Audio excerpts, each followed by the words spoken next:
human beings must constantly make decisions. There are basically two kinds of decisions, intuitive and rational. Intuitive decisions are useful in repetitive and therefore predictable situations. A native English speaker can correct a foreigner without actually thinking rationally about grammar rules. Rational decisions, on the other hand, are employed in situations that are not very predictable. Every rational decision process is made of 4 parts: identifying the options, analyzing the data, deciding which way to follow, and finally, living with yourself after the decision is made. Studies show that companies quite often pay too much attention to the analysis of data and do not spend enough time dealing with the other 3 parts, that are 6 times more important. There is one villain for each decision process part. The first one consists in unduly limiting the options to consider, the second consists in seeking out information that bolsters our beliefs, the third consists in being swayed by emotions that will fade, and the fourth consists in having too much faith in our predictions. To avoid the villains and make better decisions, use the RAP process: widen your options, reality test your assumptions, attain distance before deciding, and finally prepare to be wrong once you have decided. Before talking about how to widen your options, it is interesting to understand the importance of doing so. One study has shown that only approximately 30% of organizations consider more than one option when making business decisions. That is a big problem, as one study has shown that decisions with only one option failed 52% of the time over the long term, versus only 32% of the decisions with 2 or more alternatives. A company that thinks about buying or not another is just analyzing one option. In other words, this company is making a whether or not decision. There are 5 ways to widen your options. The first technique to widen your options is to check if a this, or that decision can be turned into a this, and that decision, much like Carl Sagan was not a professor of astronomy or brilliant writer. In fact, he was an incredible professor and writer. The second consists in constantly think about the opportunity cost. Imagine for instance that you want to buy an Eric Clapton DVD that costs $76. Studies show that if I stop and think about all the other things I could buy with this money, such as other good DVDs, I am less likely to buy it, even though I really want to.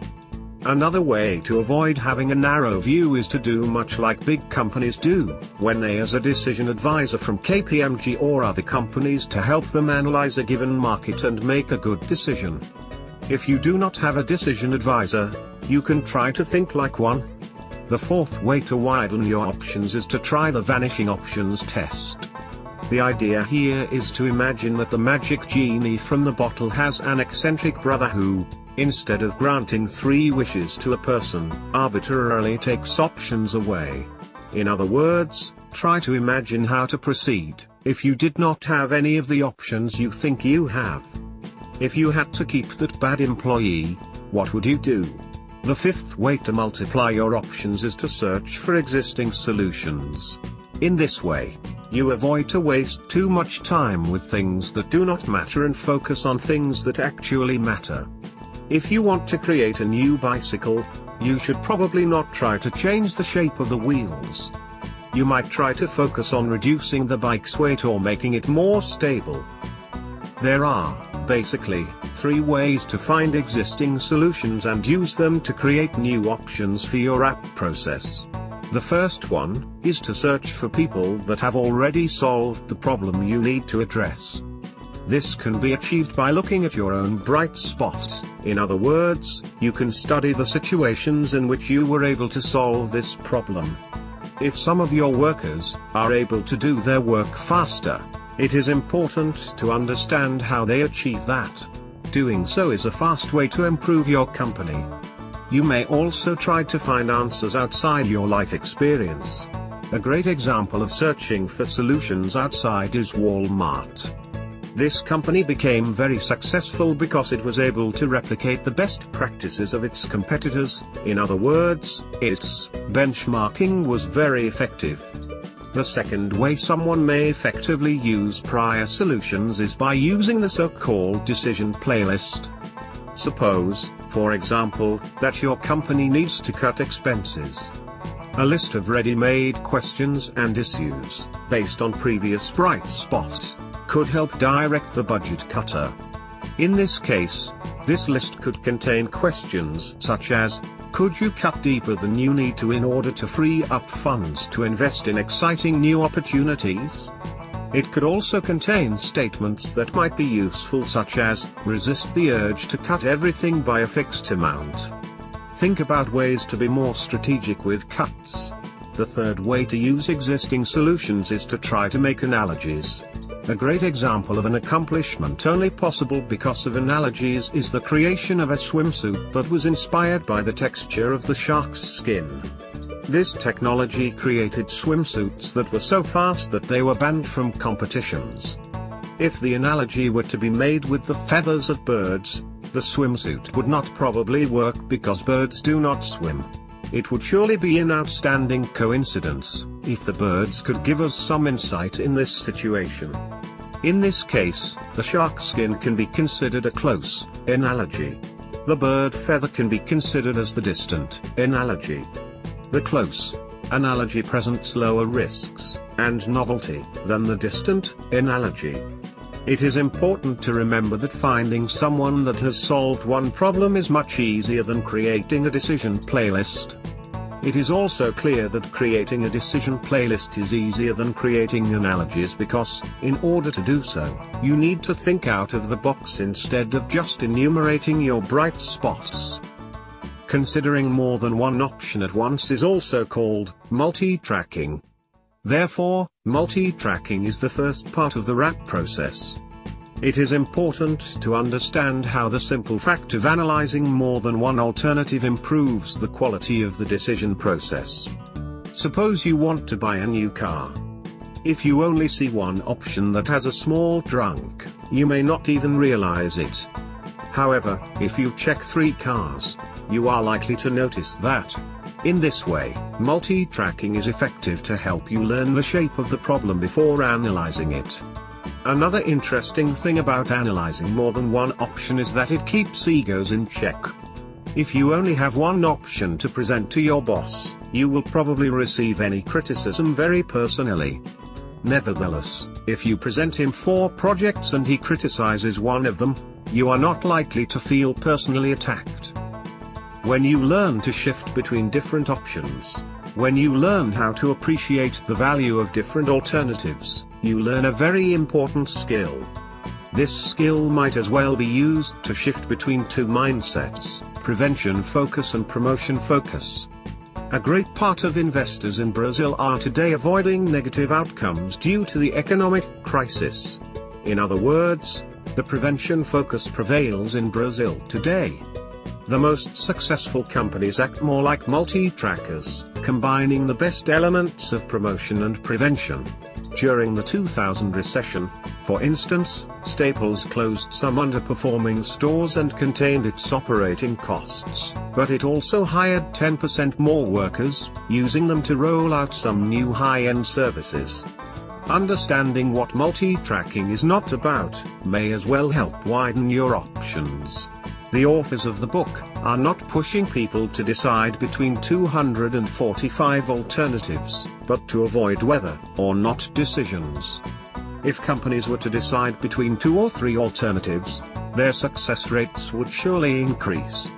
When people have to choose between 30 ice cream flavors, they freeze and take a long time to decide, or, in some cases, they cannot even choose. Some people create the so-called sham options instead of creating multiple options. A good example to explain this concept is to imagine the president's advisor. Suppose he wants the president to maintain the current policy regarding terrorism. In order to do so, he presents the following options to the president during a meeting: bomb entire countries to win the war, keep the current policy unchanged, and finally surrender to the terrorists. After presenting these alternatives, the president will probably maintain the current policy because the other 2 options are simply horrible. The advisor created sham options in order to impose his views. Sometimes, The confirmation bias makes us create sham options, without even realizing it. Productive options need to carry value. Otherwise, they are not real alternatives. If during a meeting, everyone is agreeing about the decision, there is a good chance that you are dealing with sham options. So, be careful with complete consensus because that might indicate the lack of real alternatives. Once someone has many options to analyze, he has to be able to reality test his assumptions about these alternatives. Before understanding how to do so, it is important to understand what confirmation bias really means. It can be defined as the hunting for information that confirms our initial assumptions, which are often self-serving. Even when you read the newspaper, you are more than twice as likely to favor confirming information than disconfirming information. But, where does this villain originate? It comes from exaggerated pride or self-confidence. This villain helps to understand why, in average, CEOs acquire businesses valued by the stock market at 100 million, for 140 million. Fortunately, there are some solutions to this problem. The first one is to spark constructive disagreement. It is very hard to achieve that by simply criticizing your colleagues' ideas. However, if instead of doing so you ask them the question, what would have to be true for this option to be the very best choice? Your co-worker will probably stop defending his ideas so as to try to save his job, and will start thinking about how to make such alternative viable. Another intelligent way to reality test your assumptions is to remember how suspicious you become when a salesperson is trying hard to sell a very expensive product. In this situation, you start thinking that there might be a catch. Suppose this product is an iPad, and it has a freezing problem. If you ask the seller to tell you about the product, only 8% will spontaneously explain to you that this problem exists. However, if you ask him, what problems does it have? 89% of them will tell you about this inconvenience.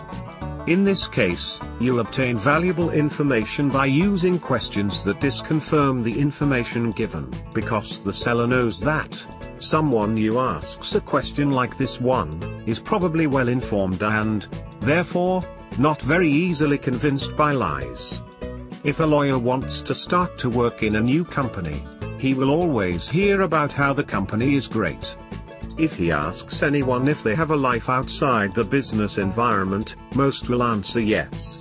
So, a better way to understand this situation is to ask a question such as, how many times did you have dinner with your family last week?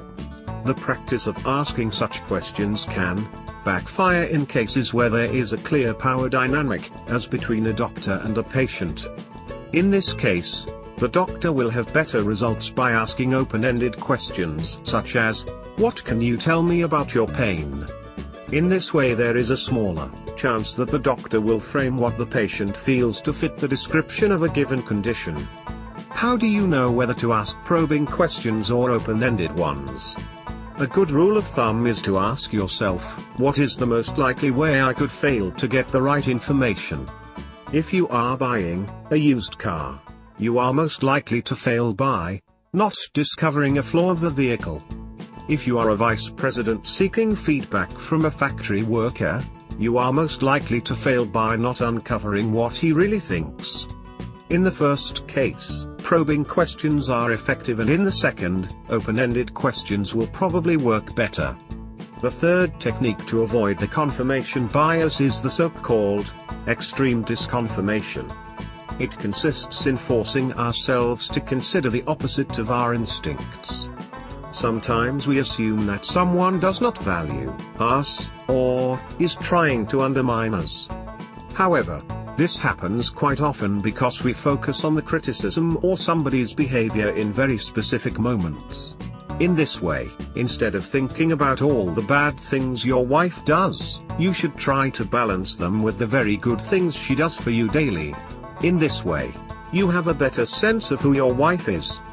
By doing so, when she fails to meet some expectations of yours, you are less likely to imagine that she did so because she does not appreciate you. You may also try to assume positive intent at your work environment. The fourth way to challenge your assumptions consists in deliberately making a mistake. Suppose you have every reason to believe that people from some neighborhoods will never enjoy your product because they are too sophisticated. You may intentionally go against this belief and offer your product to some people in these areas to see if you are right. If you fail, you confirm your assumption. If you succeed, you have a new set of assumptions. These 4 strategies can only be effectively used if you know how to proceed. That is, if you learn how to zoom out and then zoom in. Zooming out means being able to see your situation as an outside observer. Zooming in means seeing your situation with your own eyes. It means getting the data obtained by zooming out and adapting it to your specific situation. In order to make your outside view more realistic, it is important to try to find some base rates, in other words, average numbers that may help you understand how things work for other people. Sometimes, such data is available on the internet, as a result of studies by reliable scientists. If you cannot find a lot of information about a given subject, you can ask an expert, or better yet, some experts, to try to give you some numbers about your problem. Sometimes, they cannot give you exact numbers, but they can help you understand how likely some events are. Be careful, however, with experts' predictions about the future, as they are often wrong. There are some good examples of how one can zoom in. Roosevelt, for instance, used the polls to analyze different subjects. In other words, he knew the importance of zooming out. Nevertheless, he also had a very effective way to zoom in. He would have someone to read the mail sent by citizens and organize it. This person had to present this information during the so-called mail briefs. Besides these briefs, he would read some of the mail to get in touch with what people were actually writing, how they were feeling. Procter & Gamble give another good example of zooming in. This company started analyzing its competitors' products not only using technical information, but also using information they gathered when using such products. In this way, they could feel how the paper towels actually felt and how effective they were to clean a given surface. Most features that were debated about reality tests are assumptions, were not practical. The only practical solution proposed was to make a deliberate mistake. Except that, all the other principles are very helpful to understand the facts about a given subject, but they are dealing with how to think. When someone recurs to ATTAIN, however, the gathering of useful information becomes practical.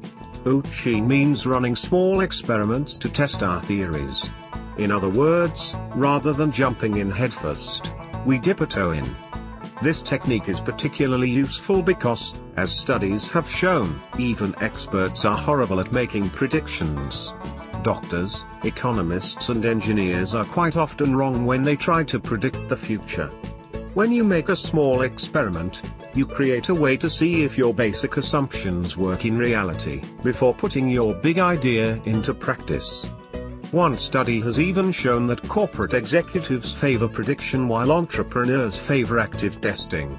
In other words, the executive's belief seems to be, to the extent that we can predict the future, we can control it.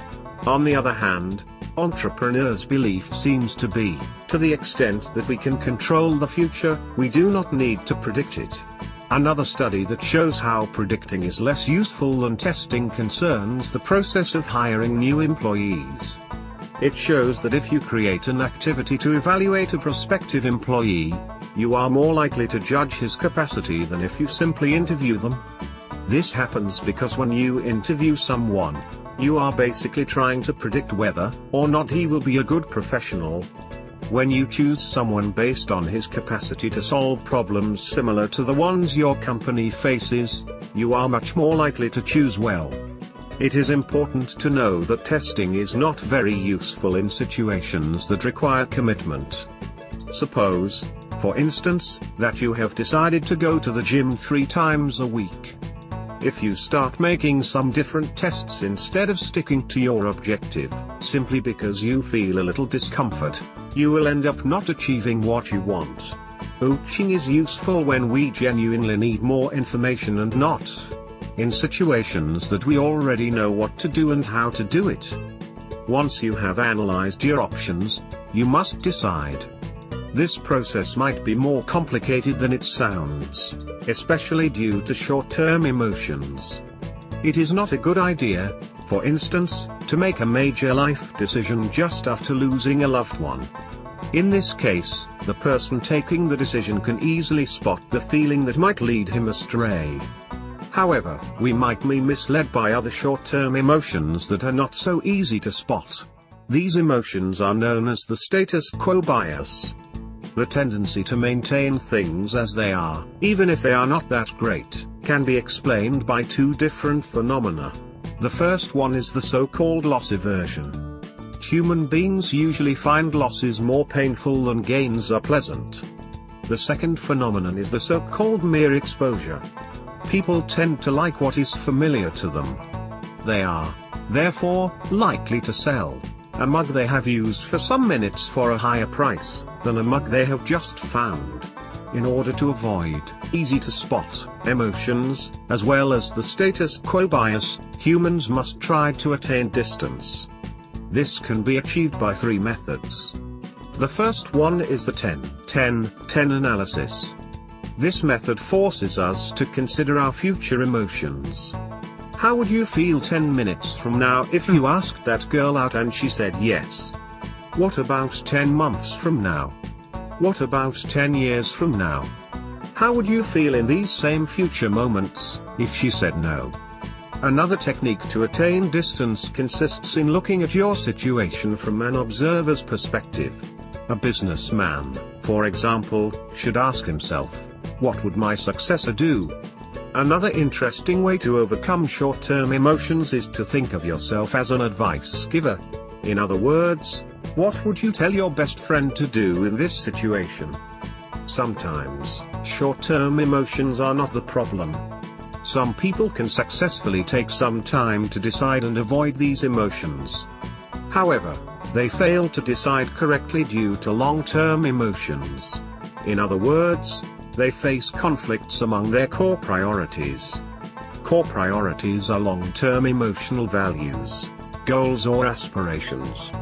People constantly ask themselves who they want to be or what kind of organization they want to build. The solution to this problem involves two steps. The first one consists in trying to identify your core principles. A hospital that has the mission of providing the best service possible to their clients is likely to make better decisions than a hospital that has no clear mission.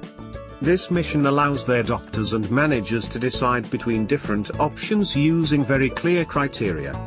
If you establish the following rule in a consulting company: do first, apologize later, you are likely to force your workers to act as fast as possible, even if they make some mistakes, instead of asking for the manager's advice on a regular basis. In this way, you have a clear priority that your employees can follow to make good decisions. The second step consists in effectively putting your priorities first. An MIT study has shown that managers can easily identify their priorities, but their work quite often only tackles urgencies and not the priorities. There are three ways to address this problem. The first one is to make a list with your top priorities, the so-called list A. Then, you must make a list B with other activities that are important, but are not priorities. It is important to understand that by deciding to focus on your priorities, you need to stop doing certain activities. In order to do so, a stop-doing list is an interesting way to identify less important activities that occupy your time. Another important way to improve your focus on priorities is to have an hourly beep that reminds you that your time is passing and that you need to do the most important work first. Now that the decision has been made, you have to live with the results of this decision. In order to do so, you need to prepare yourself to be wrong. When one thinks about the future, he has to understand that it is not a point, but a range. That is why it is important to bookend the future. In other words, It is important to consider the range of outcomes from very bad to very good. To prepare for the lower bookend, we need the so-called pre-mortem. That is, we need to imagine that, in 1 year, our decision has failed. You must start to think about how it came to be. How could you have prevented failure? Notice that it is different from asking ourselves what problems we might face after we have made a decision, without thinking directly about failure. When we think that we have failed, it really makes us imagine this situation in a more realistic way. The same idea should be used to think about success, that is the so-called preparat. Imagine that, 1 year from now, you have succeeded. What can you do to be completely prepared for the increase in demand for your product? When analyzing the lower bookend or the upper bookend, it is a good idea to use a safety factor, much like engineers do when designing a bridge. When you use a safety factor, you are preparing yourself for what cannot be foreseen. Once you are able to properly prepare for the range of different futures that you might have, you must start thinking about setting tripwires. In life, we naturally slip into autopilot, leaving past decisions unquestioned. Kodak offers a very good case for the use of this technique. This company did not invest in the digital camera market because they thought that film would never become obsolete. If only they had established that they would start investing in this technology once it started to represent 5% of the market, they would have possibly avoided bankruptcy. That strategy is especially useful when change is gradual because we tend to notice only radical changes. There are, basically, 2 kinds of tripwires. The first one consists in setting deadlines. In this way, you establish that a given project must be finished in 6 months. This strategy makes you more aware of your progress. Besides, it forces you to consider any decisions that must be taken in the end of this period. The second technique consists in using partitions. If you are an occasional gambler and you separate your money into 10 bags, you are likely to spend less money. This happens because you become more aware of how much you are spending and how fast you are doing so. The same works when thinking about a given project. You can organize your budget in order to spend $10,000, at most, after 6 months. That strategy makes you aware of how much you are spending and forces you to consider, in the end of this period, if you need to change anything about your decision. These 2 techniques are, therefore, very useful to create a safe space for risk-taking. That can be said because, first of all, you cap risk and, second of all, you quiet your mind until the trigger is hit. It is important to keep in mind that many powerful tripwires are not triggered by dates or budget, but by patterns. A good example is a children's hospital that has decreased the number of dead patients by creating a team of doctors that would intervene whenever a nurse found that something was wrong with any given sick person. In this case, the tripwire was simply the feeling by the nurses that something was wrong. That seems very subjective, but it proved extremely useful in this case. Another example might be to set the following tripwire to researchers of a given drug. If any drug shows side effects that are not harmful, please verify if they can serve another purpose. This tripwire was important in the discovery of Viagra. This drug was, initially, developed to cure hypertension, but proved miraculous to cure erectile dysfunctions. When you are the only one responsible for a decision and the only one who needs to implement it, thinking about the future and setting tripwires are quite effective. However, when decisions are made by groups, there is another very important aspect that must be taken into account: the trust in the process. People tend to cooperate less to implement a given decision if they perceived the process as being unfair. Feeling like they have not been heard or that the decision was made only taking into account what the CEO said, are examples of situations that might make people see the decision process as unfair. In such cases, the group will probably resist changes that must be made to implement the decision. The only solution to this problem is bargaining. This process consists in trying to reach a point in which all sides agree with the choice. There are, basically, two important aspects of bargaining. The first is making people feel like they have been heard. The best way to do so is to state back the other side's position, better than they themselves could. By showing that you listen to them and that you know the value of their arguments, you make them less concerned about blindly defending their points. The second important aspect of bargaining is pointing out the flaws of the decision you have reached. In this way, the other members of the group know that you are not a blind leader who simply follows his own ideas. They realize that you acknowledge the flaws that they have pointed out concerning your idea. When you bargain, you usually take longer to make decisions, but you often implement them faster. This happens because your partners all agree that the process was just and that the decision was reached in a rational manner. The authors of this book point out that everyone can become decisive. This characteristic is very important in the pursuit of happiness. Studies of the elderly have shown that people regret what they did not do,